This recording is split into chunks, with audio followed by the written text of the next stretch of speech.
thank you so much for joining us on Upswing. We're very happy to have the both of you on.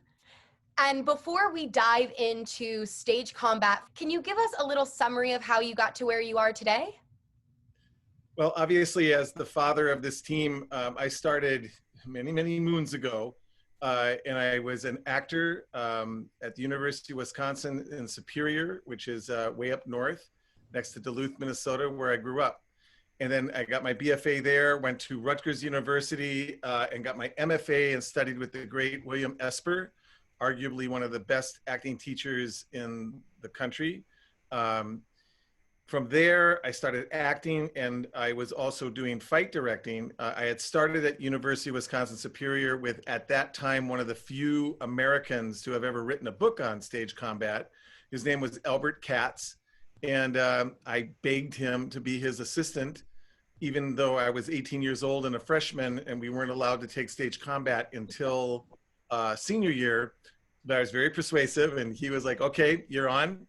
So I credit Al with teaching me quite a bit about how to teach stage combat. And then I went on to work with the Society of American Fight Directors. Now they're in the multi-thousands of certificates. Mine was 73. So that tells you how early I was in the whole thing. And that was in 1981. And then when I went to Rutgers, I studied with Bill. I really learned the craft of acting. That's where it really came together for me. And that one sentence that Stanislavski gifted us with, that William Esper and Meisner really turned into something, which was to behave truthfully under imaginary circumstances, that became the cornerstone to everything that I did. From there, I was an actor, fight director, and then my first Broadway job was Beauty and the Beast. I cannot believe that was 25 years ago. And I knew then that I wanted to be a professional fight director, and I didn't look back. And between Christian and I, we've now, Sordelet INC has amassed about 80 shows on Broadway. As I started doing more and more Broadway, especially with Beauty and the Beast, we did 34 professional first-class shows around the world.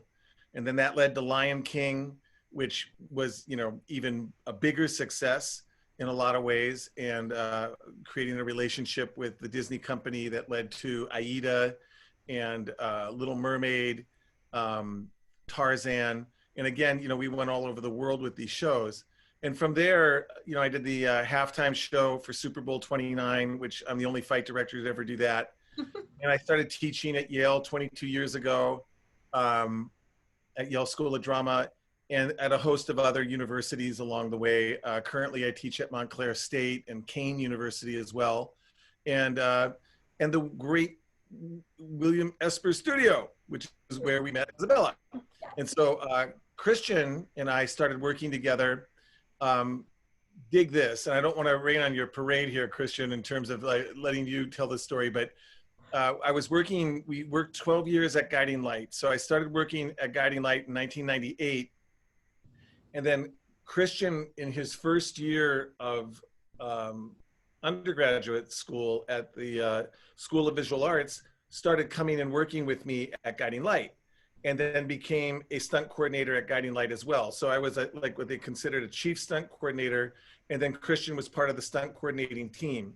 And so we were there, and Sordelet INC did well over 1,000 different episodes. And then that led to All My Children, not All My Children, As the World Turns, and we did one other one, Christian. I can't remember. One Life to Live was the other one. So we did 3 different soaps at one time. We were doing all of them. And then they all went away when the soap opera industry died in New York City. And we did other things, like we were the stunt coordinators for Kevin James on Kevin Can Wait and The Crew. We've done opera all over the world. We've done Ben-Hur Live, which was a really fun show that Christian will talk about a little bit more.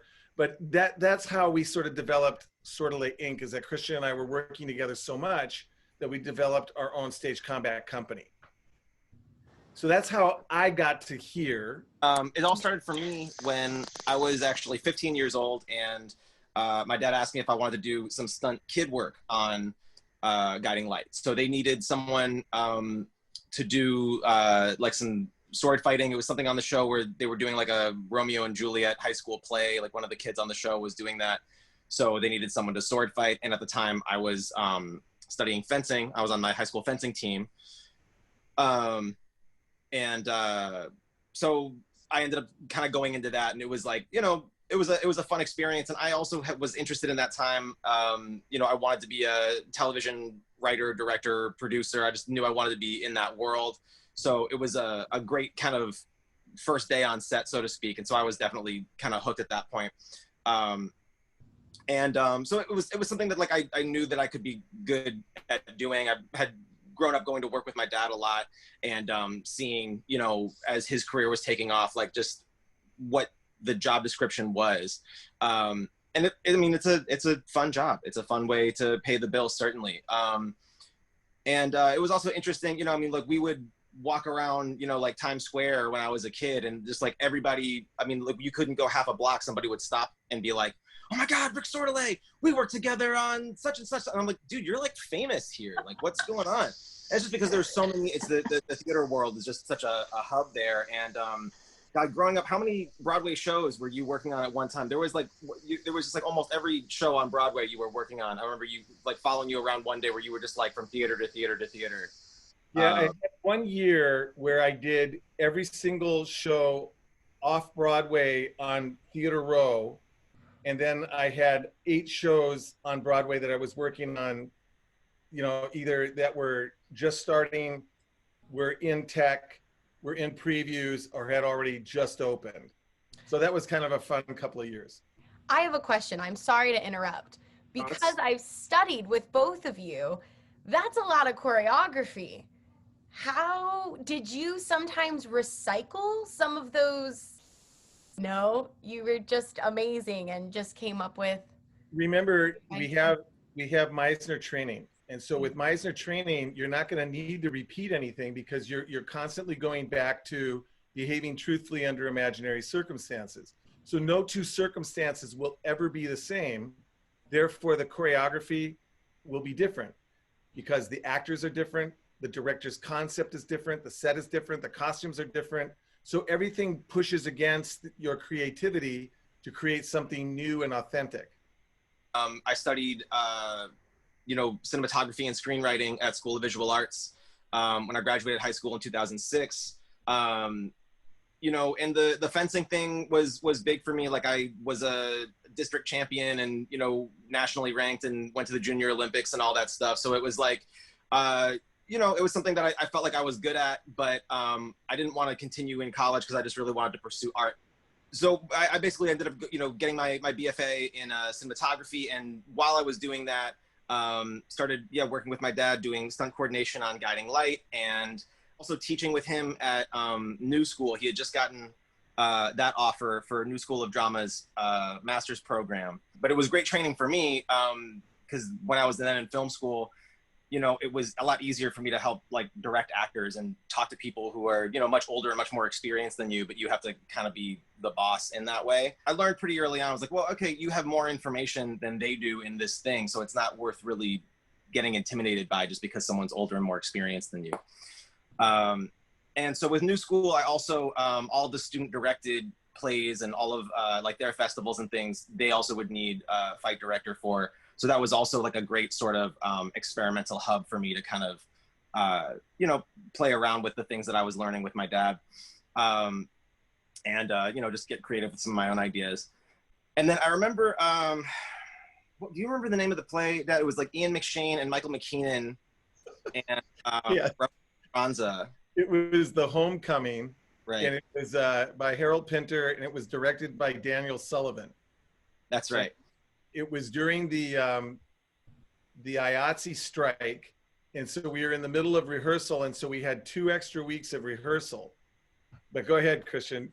Yeah, so I had no idea about any of this, but my dad was just like, hey, can you just go to this address, and I just need you to cover this, you know, one rehearsal. Like, I just can't be there. You know, it's probably going to be fine, but like, you know, if you don't mind. And I was like, yeah, it's fine. Like, just give me, I had no idea what the show was or anything. So I get to the address. I'm like, oh, this is like a Broadway show.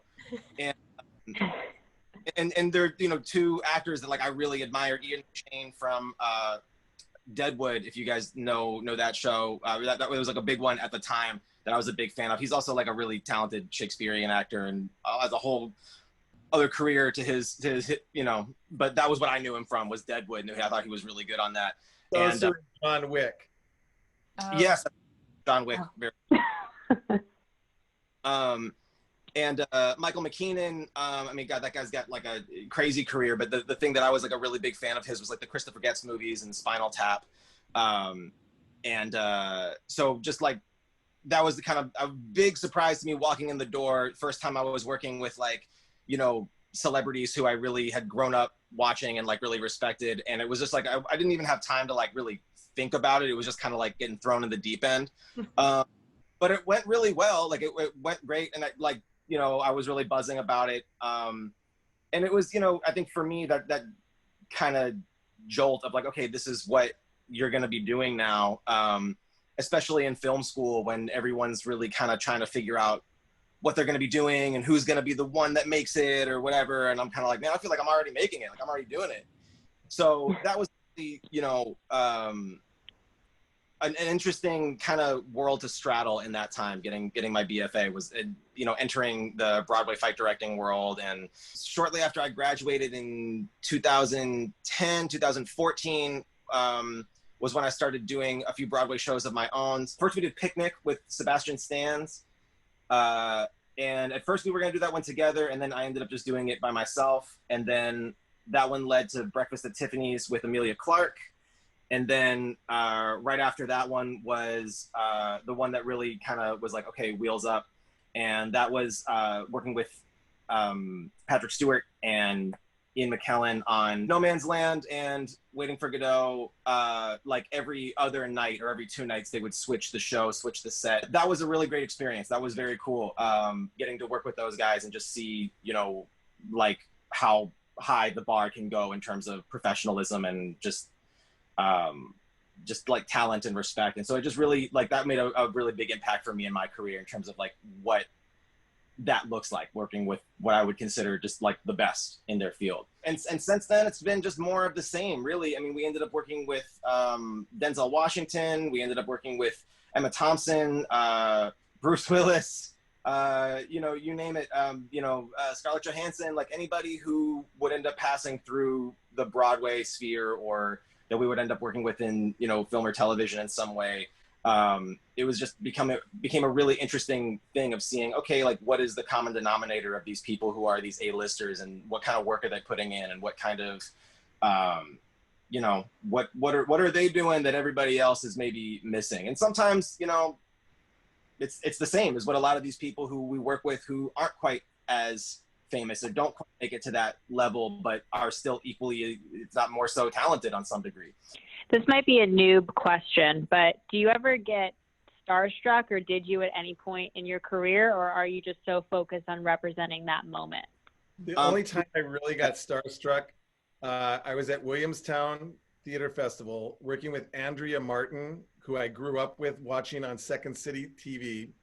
And like, you know, Christian touched on this, when you get to meet one of your heroes that you watched when you never dreamed that you would ever have any kind of a career, and now you're in a room with them and you're collaborating and you're working on something. And I have to say, her talent, she is so underrated as an actress.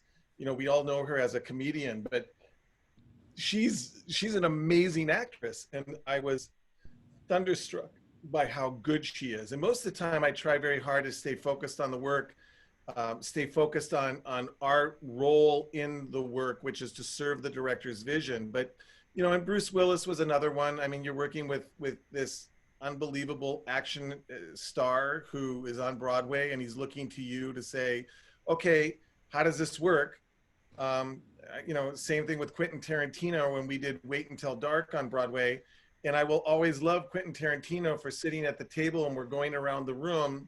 The director was Lenny Folia, and we get to Quentin, and Quentin was so humble, and he just said, look, I'm here because I directed Pulp Fiction and I've always wanted to try Broadway. I know nothing of your world, and I will just be a good student. So I'm looking to everybody to just help me.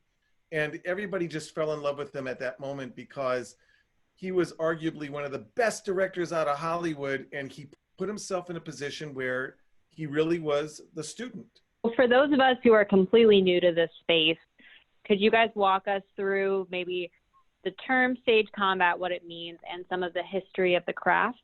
In terms of stage combat, the term stage combat basically is what it means. It's doing the illusion of violence on stage and helping the audience to believe the storytelling of it to a degree.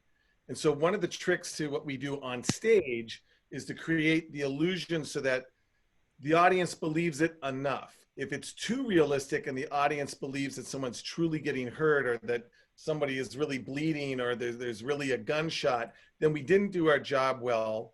And we've been so realistic that the audience took the next step and now they're out of the play.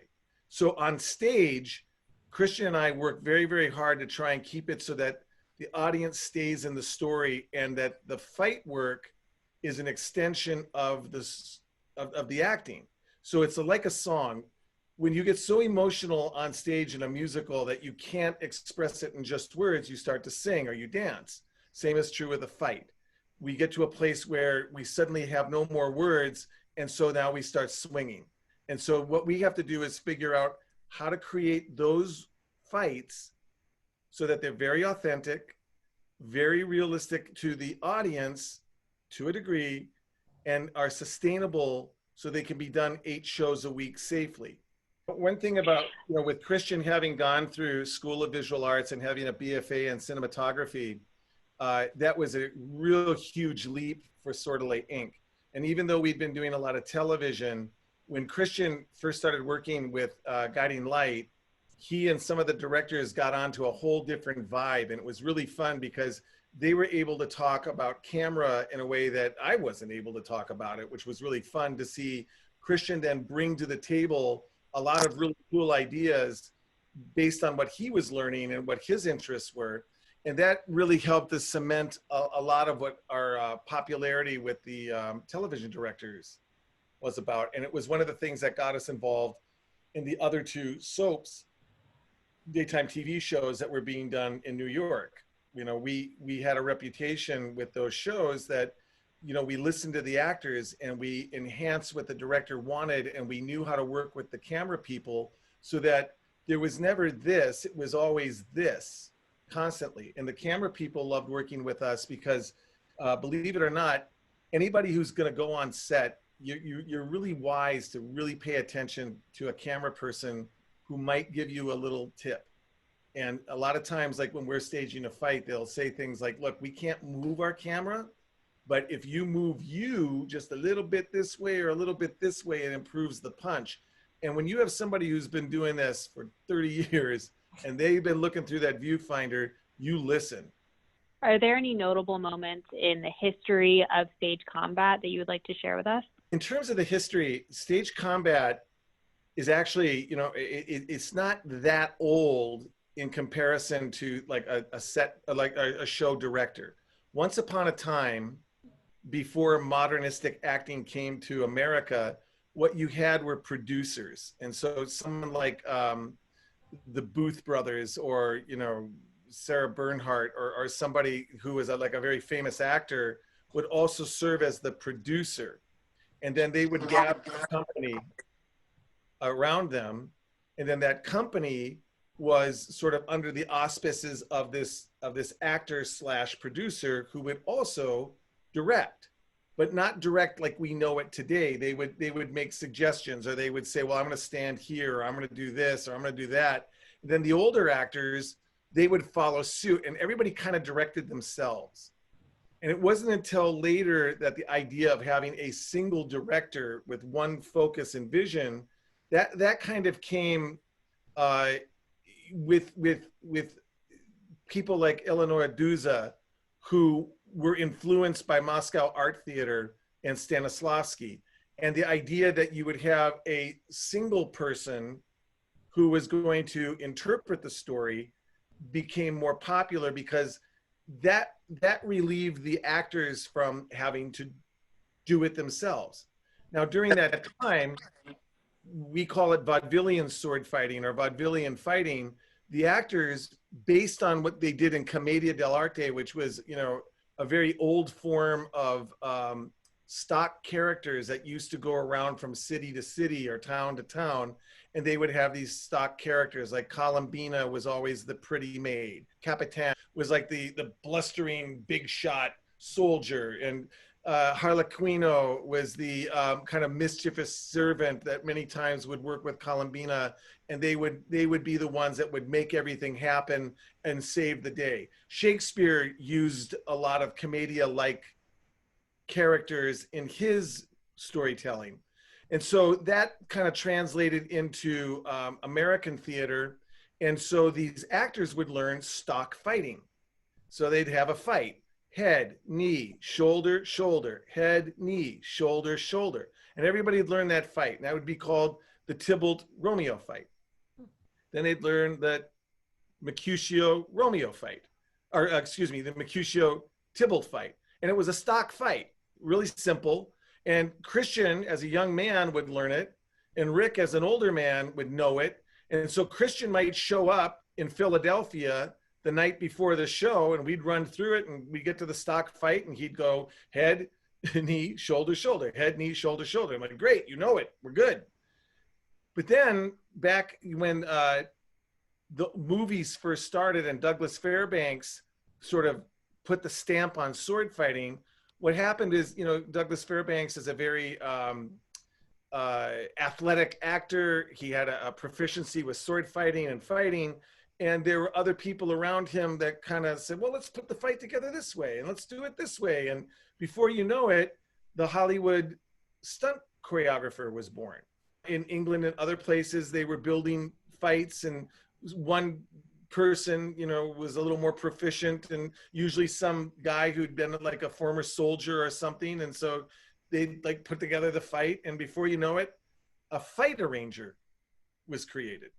And so the idea of a fight arranger kind of came out of England, came to America, and then when it sort of became vogue to go from fight arranger to, you know, like a fight director, was about the time I started coming up.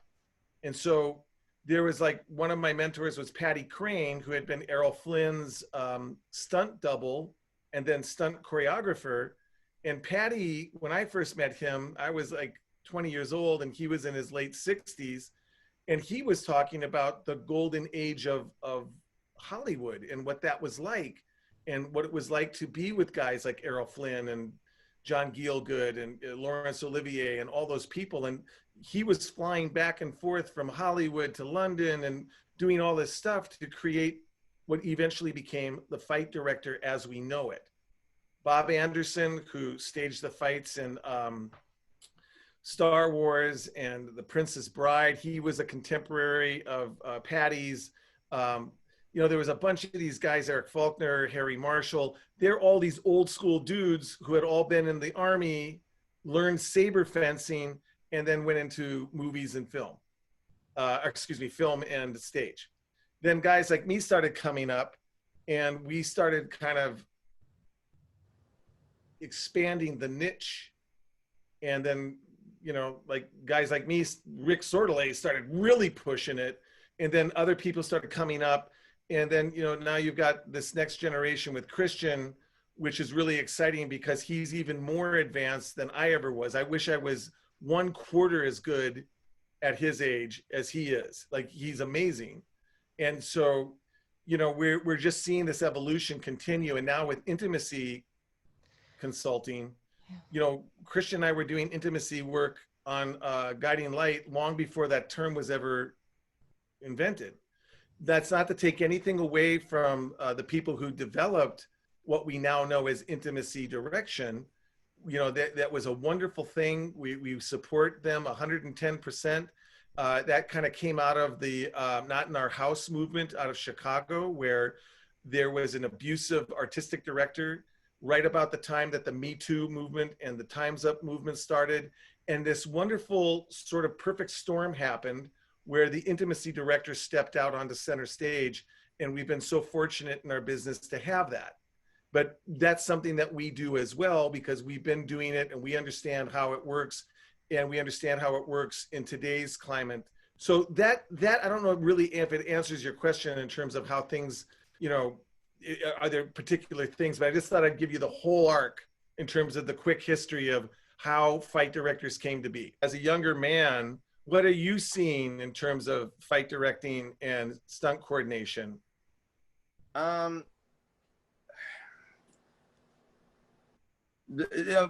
you know, to be perfectly honest, looking at how fight directing has evolved currently, there's a lot more people doing it than ever before. And so it's something that is a little bit difficult moving forward. It's not as many people who do it professionally as there are a lot of people who do it as like a side gig. So it's been very interesting to see. Like, it's definitely been, as of recently, a lot more competitive with people who, you know, just are on their way up, or, you know, this isn't like the main thing that they do. So it's hard to say where it's gonna go, because, I mean, I've watched, you know, Rick push, trying to create a industry standard for what the prices should be for these things and credits. And then there's a lot of people who they come in and they want to do it for no credit and a sandwich, basically. And so it's tough to continue to have like a consistent like industry standard for this job description anymore. So I'm curious to see where it goes. You know, I myself am definitely looking to try to transition more into film and television, where it is something that, you know, there is an industry standard. It's more unionized, and it's easier to you know, point your finger at where the problems are, and you have team members in that way. But I think that, you know, one of the really special things about Sordelet Inc. and about Rick in particular is that, you know, there was this really special window of time in theater history that there really weren't that many people doing it. There were definitely not anybody doing it like at the level that he was, and I mean, continues to. But yeah, I think the term fight director used to be something different than it is now, if that makes sense. Well, we hope that through this interview, not only are we giving our audience insight into the craft of stage combat, but also building respect for the craft to people that didn't even know truly what it was. You know, they're always seeing it. Maybe they've heard of it, but they haven't had the privilege of hearing two, you know, renowned professionals speak about it and come from such a honest and really an honest part of your heart and your profession to spread some light. If people don't realize that the fight was staged outside of like the story arc, like, you know, when we do Romeo and Juliet or Three Musketeers, when the audience watches it and just goes, well, what else would happen except they would fight? That's great. Like, we try very hard not to have the fight scene. And if we don't get a review where, you know, they mention the fights, like in Three Musketeers, you're like, you know, you better mention the fights. There's 14 of them, Jesus Christmas. But a lot of times if you're doing a show and they don't mention the fight, I find that to be actually like to my liking. It meant that it didn't stand out as something separate too. And so when I go see a musical and it just is so beautiful, and I don't even think about that someone had to do that song or that dance or that book scene, it just all bleeds into one thing. No pun intended. Yeah. In stage combat, we use swords, we use knives, we use guns. Are you able to give us a little run through of what weapons are used, and can you not use weapons as well? Yes. Let's say if we were going to talk to somebody who'd never heard of stage combat, and we said, well, let's talk about Shakespeare, and almost everybody knows about Shakespeare, and let's talk about Romeo and Juliet. Almost everybody knows about Romeo and Juliet. So we would say, Christian and I are the people who would come on board, and we would stage the violence and the intimacy for the production so everybody is safe. Now, let's say that Alex is the director, and we show up for a meeting and we say, Alex, what are you thinking? And Alex says, well, I want to set Romeo and Juliet in post-Civil War Georgia. Okay, so what does that mean? It means that we have a very, two households, both alike in dignities. So these two households are both of equal value. They're getting rich on Reconstruction, and there's warring families, and we're going to have this time period, this history, but they're going to, come to this place where they end up fighting. Well, what are they fighting with? We want to use cavalry sabers, like what you would see the Army use. Okay, so now you set the tone for what we're doing. Who are we? Where are we? What do we want? Why do we want it? When are we going to get it? And how are we going to do it? So we hit those 6 things and we start working. Now, Isabella hires us to do the next Romeo and Juliet. We say, well, where are we, Isabella? And she says, well, I want to set it in 2021. Get us the hell out of 2020. And I want it to be very topical. I want Romeo's family to be white. I want Juliet's family to be black. I want to set it in Chicago. And I don't want there to be any weapons. I want everybody to just fight or do what's called found objects. And so if we're fighting on a street and I look over and there's a bottle, I'm going to use the bottle. I look over, there's a stick, I'll grab the stick. There's a pipe, there's an old sign, there's whatever, an extension cord, we'll use whatever's there, and then we'll create the fight. Same words, same text, 2 different directors, 2 different ideas, and we'll come in and stage the fights. Again, we'll make it so that they're sustainable and safe. So that's kind of how we do it. Now, let's go to Christian being the director, and Christian says, I want to do, I want to set it in Italy. I want it to be in the late 1500s. I want everybody wearing, those split pumpkin pants. I want it to look like Franco Zeffirelli's film. And we're going to use the long swords. So they're going to sword fight, fencing. It's like, great, we can do all that. Same text, different idea, different concept, different costumes, different actors, different everything. But the text remains the same, and we'll satisfy that. So that's how stage combat will work. Well, what about film and television? Christian, what's the difference between film and television and stage combat? The ability to cut and the ability to move your audience. So with film, you can place the audience anywhere, right? You can angle as many different angles as you can imagine. Not more than you've had with just my moving around trying to keep myself plugged into my cord here. But it's and also you have the ability to cut, right? Yeah, so you don't have to have it perfect 8 shows a week. You only have to get it perfect 1 time. Mm-hmm. So it's a completely different element when you're working in film and television or anything with a camera or the ability to cut than in front of a live audience, because a live audience, that's now you're in the show must go on territory. If something goes wrong, you have to have contingency plans. You have to have plan B, C, D, all through the alphabet, depending on what may or may not go wrong.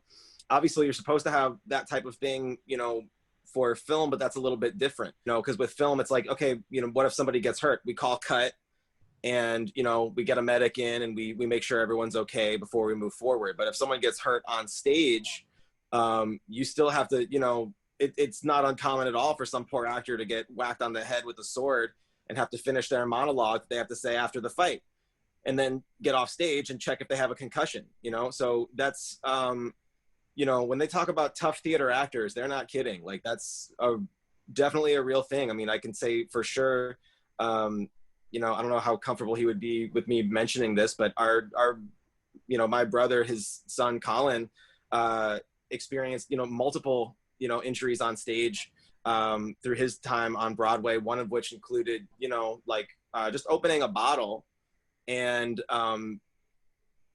that bottle just so happened to just kind of bust open as he opened it, and he ended up having to get like multiple stitches in his hand, but has to go through. It just broke in his hands. Oh, yeah, no. The top broke off as he was popping it, and it split his finger. Yeah. So he had to get Fuck like 5. Colin. I'm so sorry that happened. Yeah. But he had to get through that, and you know, so that's not even a fight, you know, that's just like just something as easy as just opening up a bottle. You know, had to kind of find his way to, you know, I can only imagine how odd that must be when you're trying to behave truthfully under imaginary circumstances. And the truth is, you'd be like, hey guys, I just cut my finger open. Anyone have like a towel or something? Like I'm gushing blood right now. Yeah. Can we not use this as war paint? Yeah. Yeah. But You know what ended up happening? Yeah. Speaking of, you know, imaginary circumstances, he was on stage with Brian Darcy James. Brian looks over, sees Colin holding a bloody finger. He goes over to the kitchen. He grabs a towel, threw it at Colin. Colin wrapped it, and it looked just like, oh, okay, no big deal. When you are practicing stage combat, do you actually hit someone else, or is there a industry standard of pressure, touching, no touching, safe words? How does consent work in this space? Go ahead, Chris. In terms of stage combat and intimacy, you know, the consent is the most important part of it, right? Like you have to make sure that everyone's going into it. I would say comparable in some ways to if you're going to step into a martial arts gym and you're going to, you know that there's going to be like, you know, if you're going to hit something or you're going to be wrestling with someone, like, you know that there's going to be a certain amount of touching involved, right? If you read the script and you've had discussions with the director before, you know, we all even start standing up and working, right? Like we're all going to do table work. We're all going to get to a certain place where there's going to be a lot of discussion really before anybody actually starts being physical. So nothing's assumed at that point, right? Everything has been like hyper discussed. And that to me is, I think, a really important thing for a lot of young actors to be aware of, is that it's like, you know, if you have questions, if you have concerns, you've got ample time to like voice that. And, you know, sometimes you have to even do so aggressively because, you know, people have different prerogatives, right? And they might push something that is not something that's within a boundary that you feel safe within.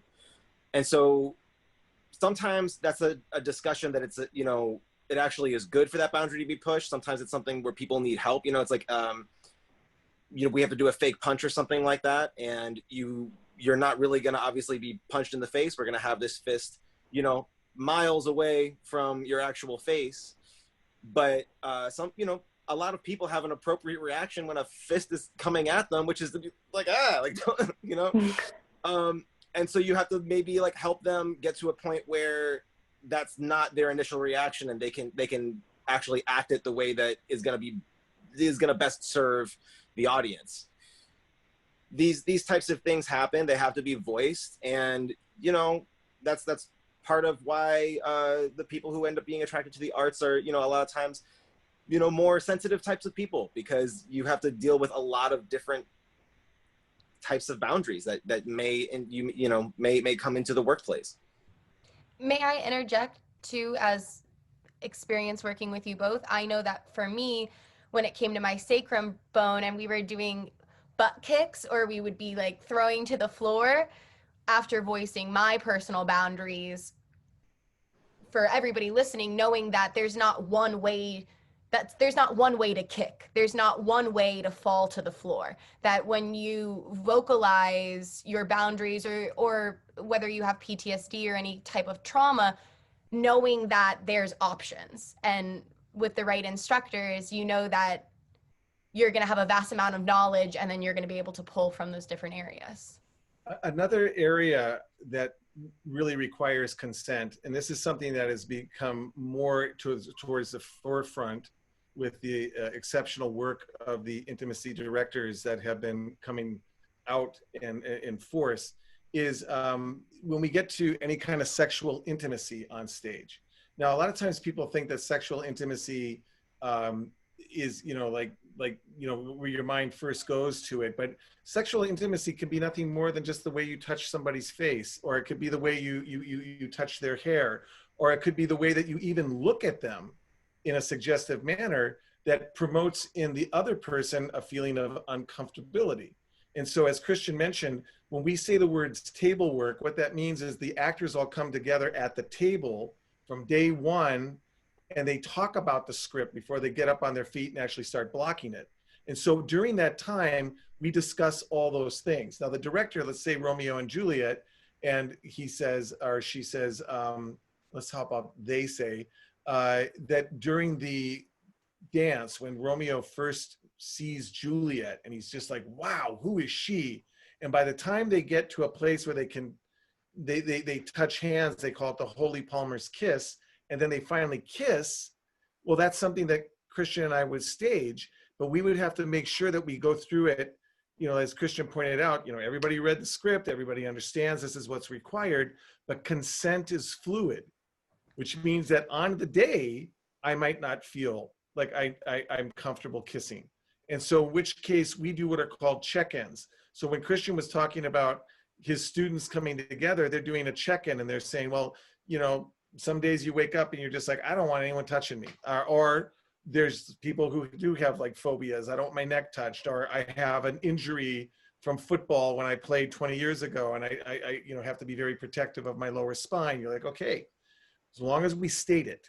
And when we state it, then we can work with it. But it can change. I can have days where my back doesn't hurt at all and I want to play. And then I have days where it hurts like crazy and I just have to remind everybody, I got to take it real slow. So we do a consent check-in every rehearsal. Christian and I also institute what's called an exit check-out. So a lot of times when we do a rehearsal, we'll check out with, you know, how's everybody doing? How was rehearsal tonight? How are things feeling? Is there anything we should be thinking about for the next rehearsal? When it comes back to weapons, for people that, you know, are new in the world of stage combat, are they real weapons? Or do you ever use real weapons, or are they always dull, or are they real guns? I might know the answer, but I'm pretending I don't know.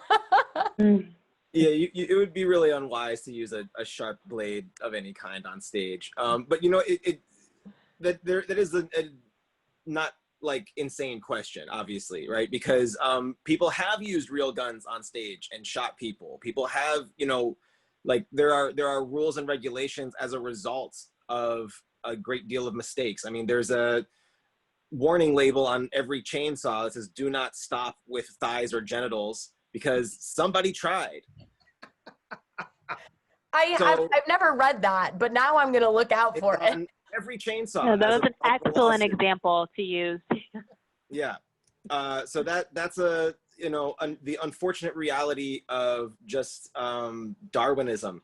You know, people will try, if you know, if there's a mistake that can be made, someone will try. You know, in England, for example, you cannot use steel on stage. Any knife or sword has to be made of aluminum, because aluminum can't hold an edge, because so many actors were injured, and some even fatally injured, as a result of you know, poor stage combat and just poor you know, forward thought. You know, if somebody's threatening to hit somebody with a hammer, but they never really take any swings or anything, that can probably be a real hammer. But if they're supposed to take a handful of swings at that person, if they're supposed to hit that person at all, that hammer's got to be rubber. We can't use a real hammer, because then if there's the margin for error is too small, right? So obviously, like, we're never going to use a sharp blade. We're never going to use a real heavy object that can, you know, instantly fatally wound somebody, like a hammer or a gun. But you know, sometimes you will use dulled steel blades. Sometimes you will use you know, a real baseball bat, or, you know, something along those lines, depending on the action that has to be accomplished with it. I mean, I know I've watched, you know, my father choreographed some really interesting pieces in the past where, you know, you might need to see someone, let's say, chop a melon with a cleaver, or you know, really do some real action with a blade of some kind, and then that needs to be taken into play later on in the show. So that has to be a swap out, like a magic trick. Like, you have to show the usage of it, and then somehow that's got to get flipped out and turn into something that can be used safely. Rarely will you get a real gun on stage. Real guns on stage don't you know, they're not something that you want to do. So the guns that we would use on stage are altered. They are pinned, which means that a pin has been put through the barrel so that a real bullet can't go into the chamber, which is where the bullet would go. And we also use guns that are sleeved, which means that there's like a straw that fits into the barrel of the gun really tightly, so a real bullet couldn't go down the barrel.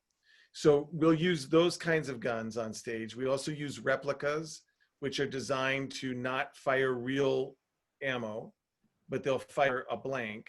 And when it comes to swords, like Christian had pointed out, you know, nothing's ever sharp.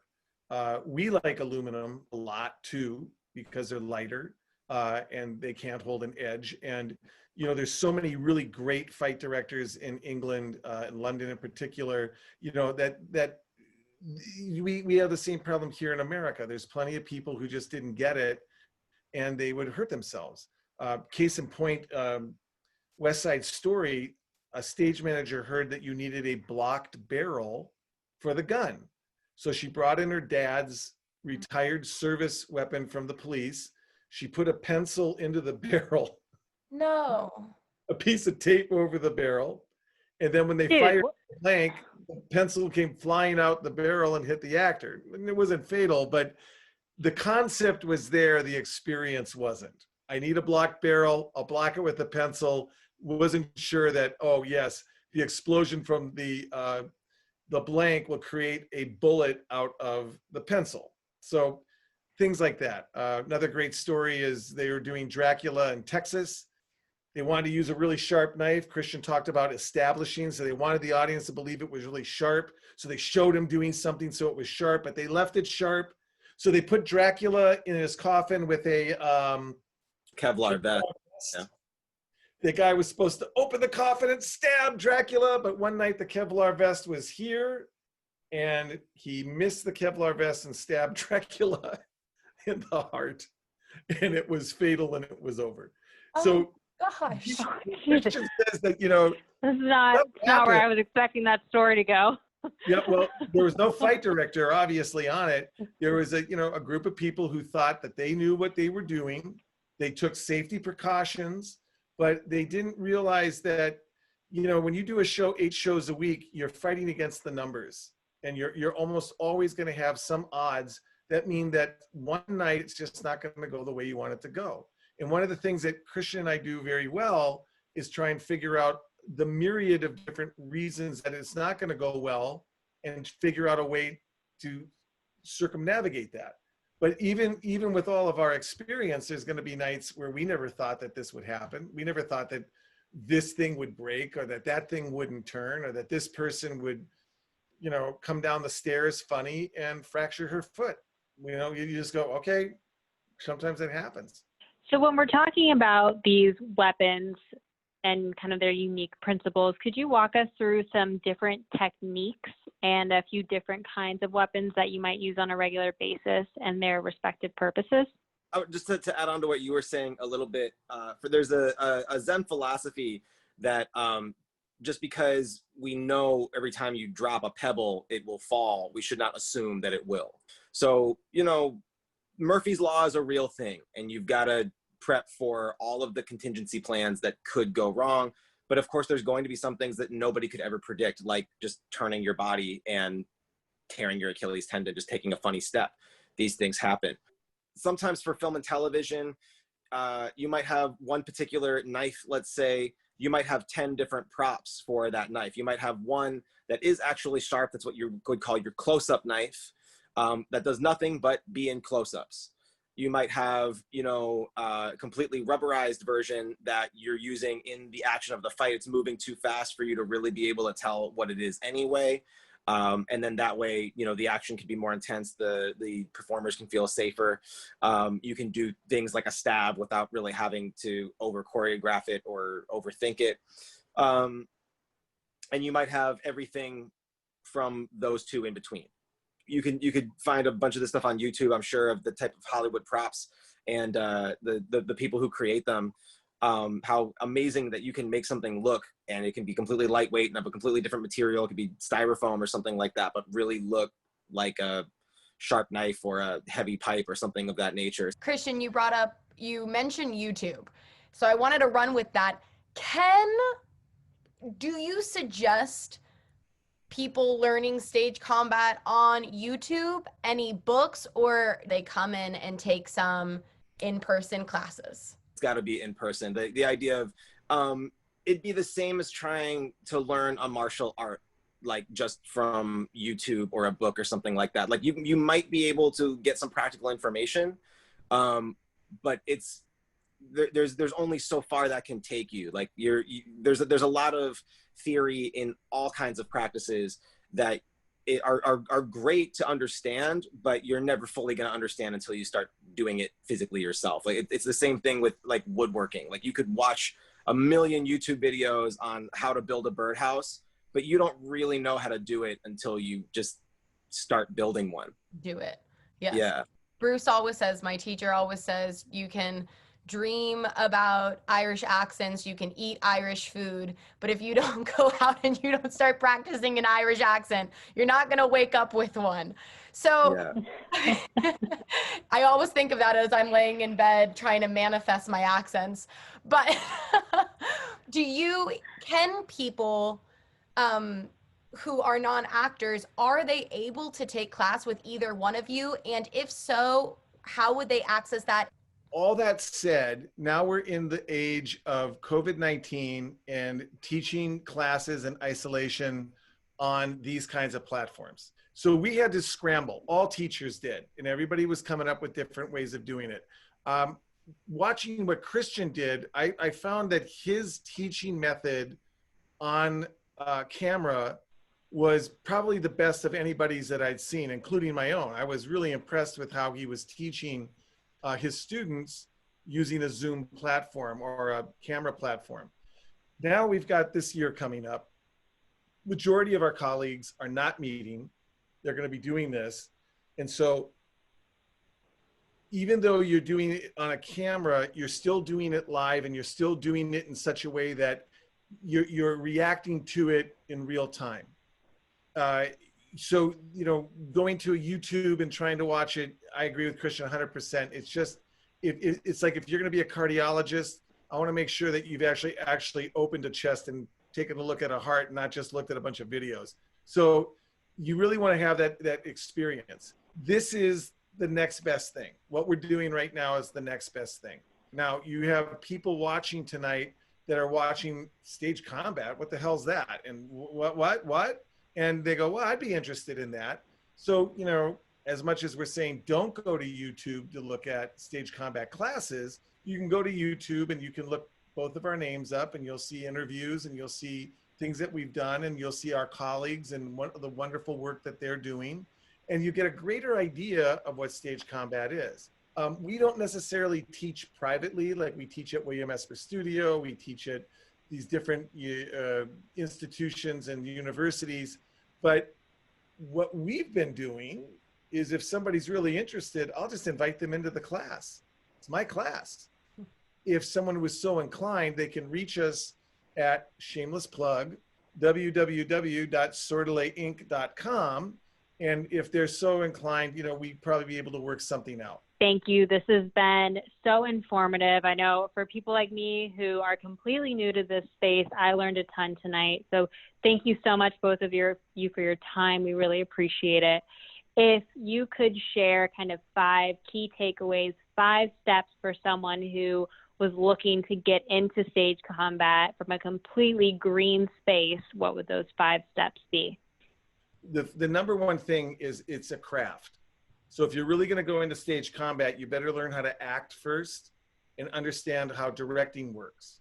My advice is, if you're going to read a book, start with The Fervent Years by Harold Clurman, and then go to Directors on Directing by Harold Clurman. And when you start going into Harold Clurman, it's kind of like when people used to say, well, how do I get educated? You got educated back in the old days. You started with the Greeks and let your curiosity take you from there.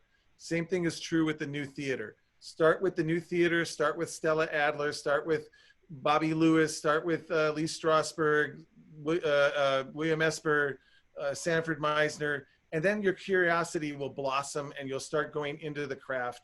And from there, any kind of movement you can do. If it's Pilates, if it's yogurt, if it's yoga, any kind of martial art, any kind of dance training, all of that's applicable to you understanding how your body works. And then the final takeaway is just be an authentic person, not a good person even, just be authentic.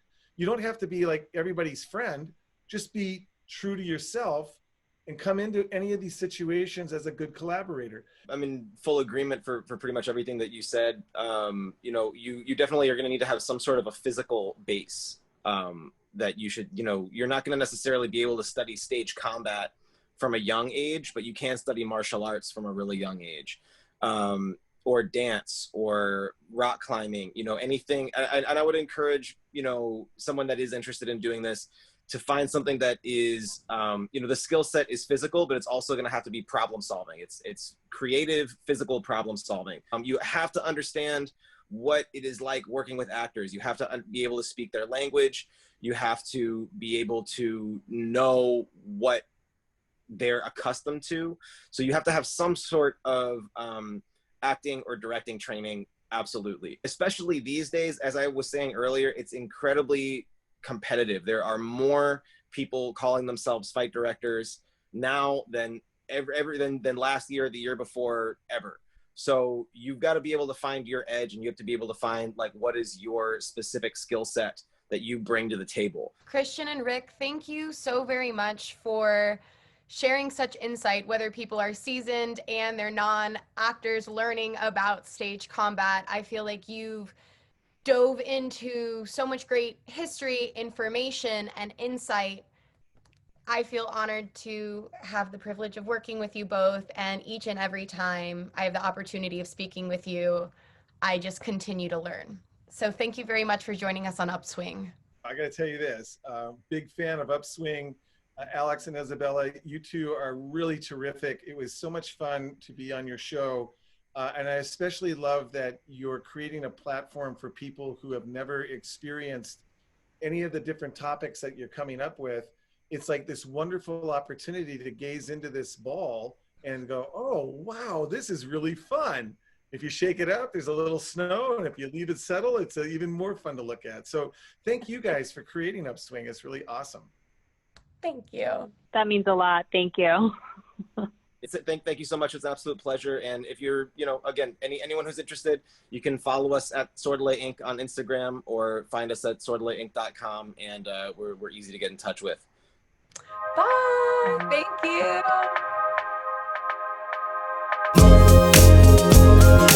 you.